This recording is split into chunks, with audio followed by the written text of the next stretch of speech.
নরেন্দ্র মোদীর সভাকে ঘিরে কড়া নিরাপত্তায় বলয় গড়ে তোলা হয়েছে ব্রিগেড প্যারেড গ্রাউন্ড এলাকায়। শনিবার ব্রিগেড প্যারেড গ্রাউন্ডে প্রধানমন্ত্রীর সরকারি অনুষ্ঠানকে সামনে রেখে সাজো সাজো প্রশাসনের মধ্যে জাতীয় সড়ক প্রকল্পের উদ্বোধনের পাশাপাশি ভোটের আগে দলীয় কর্মীদের উদ্দেশ্যে ভাষণ দেবেন প্রধানমন্ত্রী।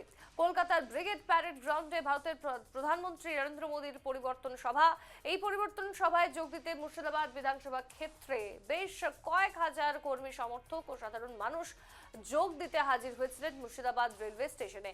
গোটা মুর্শিদাবাদ জংশন রেলওয়ে স্টেশন কার্যত পরিণত হয়েছিল বিজেপির কর্মী সমর্থকদের দখলে। গোটা স্টেশন চত্বরের যেদিকেই চোখ যায় সেদিকে গেরুয়া আর গেরুয়া।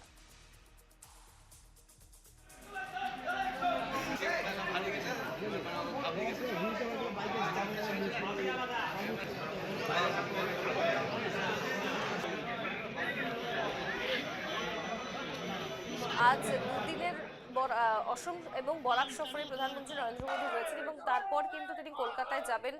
ব্রিগেডের জনসভা রয়েছে প্রধানমন্ত্রী নরেন্দ্র মোদীর এবং এই জনসভাকে কেন্দ্র করে কিন্তু বাংলার বিভিন্ন প্রান্ত থেকে জেলা থেকে শহর কর্মীরা যাচ্ছেন, কলকাতার দিকে রওনা হচ্ছেন এবং তার ছবি এবার মুর্শিদাবাদ রেলওয়ে স্টেশনে দেখা গিয়েছে যে কর্মী সমর্থকদের ভিড়, প্রত্যেকে অপেক্ষা করছেন ব্রিগেডে যাওয়ার জন্য।